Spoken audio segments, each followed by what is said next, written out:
Welcome back guys to another explanation of the Breaker Eternal Force।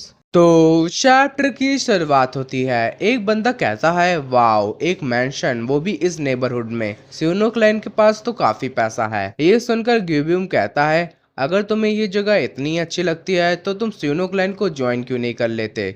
जिग्यून, तुम्हारे जैसे लोगों के लिए सियोनो क्लैन हमेशा खुला है। ये सुनकर वो बंदा कहता है जिसका नाम जिग्यून था, तुम्हारे ऑफर के लिए शुक्रिया, लेकिन मुझे अपनी आज़ादी पसंद है। क्लैन लीडर वहाँ ट्रेनिंग रूम में है। हाँ, तुम्हारा शुक्रिया। जीग्यून ट्रेनिंग रूम में पहुंचकर कहता है यो, तुम तो ईद का चांद हो गए थे सायोन। ओ जीग्यून, कैसे हो? मैं तो झकास हूँ, तुम अपना बताओ। ये कहकर जिग्यून सायोन को नोटिस करता है और सोचता है ये काफी बदल चुका है। वैसे तुम्हारा शुक्रिया मुझे यहाँ बुलाने के लिए, तुम्हारी जगह मुझे काफी पसंद आई। लेकिन तुम मुझसे ट्रेनिंग रूम में क्यों मिलना चाहते थे? क्या तुम्हें मुझसे लड़ना है क्या? सायोन कहता है तुम्हारी स्पैरिंग स्वॉर्ड और यूनिफॉर्म दोनों उस कमरे में है। ओए, क्या तू सीरियस है? मैंने सोचा था कि आज हम उस लाल बालों वाली लड़की के साथ घूमने जाएंगे जिन्हें भी ट्रेनिंग में बिजी है। मेरी मदद कर दो, मैं एक नई मार्शल आर्ट सीख रहा हूँ, तो मुझे चेक करना है कि वो असली लड़ाई में कैसे काम करेगी। ठीक है, लेकिन मैं तुम पर कोई रहम नहीं बरसाने वाला।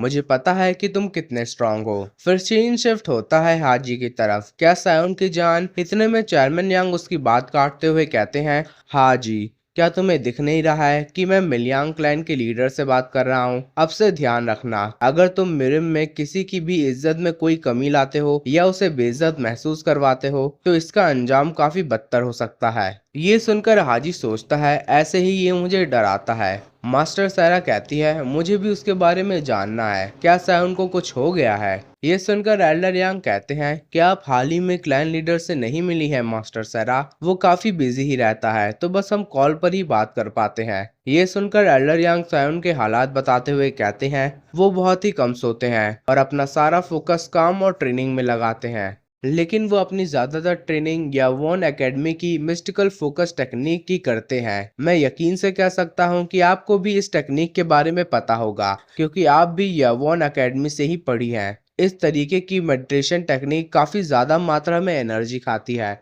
मुझे पता है कि क्लैन लीडर तब से बेहतर महसूस कर रहे हैं जब से डॉक्टर डीमन ने उनकी मदद करी है, लेकिन कब तक उनकी बॉडी ये झेल सकती है अगर वो पूरी रात जग कर ट्रेनिंग करते हैं?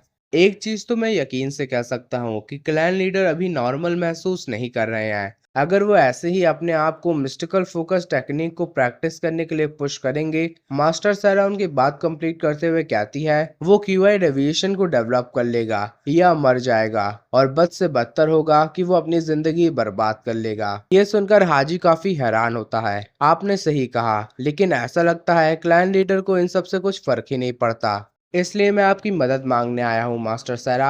आपने ही उन्हें यावॉन एकेडमी की मार्शल आर्ट स्टाइल सिखाने में मदद करी थी और आपने ही उन्हें डॉक्टर डीमन से मिलवाया था।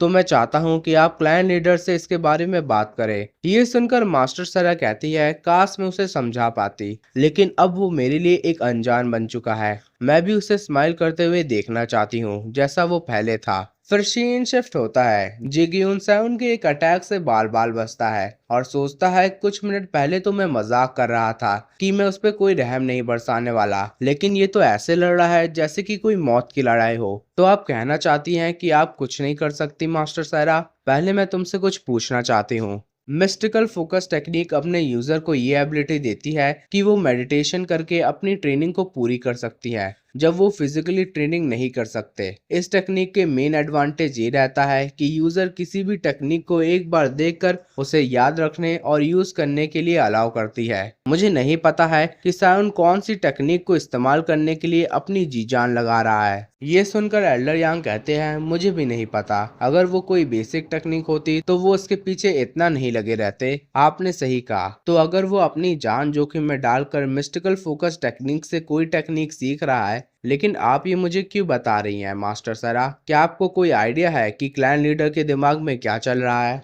तभी जीग्यून कहता है ओए आराम से, तुम कर क्या रहे हो? हमें दिखाया जाता है जीग्यून के सामने अंधेरा होता है। ये मेरी एक थ्योरी है, लेकिन शायद से मुझे लगता है कि वो सिर्फ कोई मार्शल आर्ट स्टाइल ही नहीं सीख रहा है, बल्कि वो उस आदमी जैसा बनने की कोशिश कर रहा है। कौन आदमी? चाहे वो सबसे स्ट्रांग आदमी ही क्यों ना हो जो उसे याद है या जो उसके लिए सबसे खास है। एक सेकेंड, क्या आप उस आदमी की तो बात नहीं कर रही है? हमें दिखाया जाता है सायोन जोरदार अटैक जिग्यून पर करता है। क्या क्लैन लीडर ग्विमिन रायोंग बनने की कोशिश कर रहे हैं? सायोन जिग्यून को घूर घूर कर देखने लगता है। ओए रुक, अभी के अभी रुक, ये बस एक प्रैक्टिस मैच है, क्या तू मुझे जान से मारना चाहता है? सायोन के साथ काफी सारी घटनाएं घटी हैं और वो इन सब की वजह खुद को मानता है। तो मुझे लगता है कि वो इसलिए इतना ट्रेनिंग कर रहा है ताकि वो इन सब चीजों की जिम्मेदारी ले सके। ये सुनकर एल्डर यांग कहते हैं, सिचुएशन जितना मैंने सोचा था उससे भी खराब है, हमें कुछ करना होगा।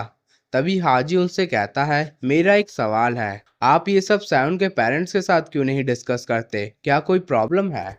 ये सुनकर वो दोनों उसे घूर घूर कर देखने लग जाते हैं। क्या हुआ? एल्डर यांग कहते हैं, क्या तुम्हें पता नहीं है? जिग्यून कोल्ड ड्रिंक पी रहा होता है। आहा, अब अच्छा लग रहा है। वैसे वो मार्शल आर्ट स्टाइल कौन सी थी? काफी खतरनाक थी। सायोन कहता है, सॉरी कि मैं उसमें कुछ ज्यादा ही घुस गया। तभी जिग्यून उससे पूछता है, क्या तुम्हें अब अच्छा लग रहा है?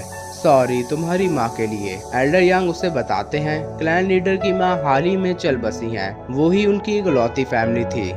वीडियो पसंद आई हो तो लाइक शेयर सब्सक्राइब जरूर करिए।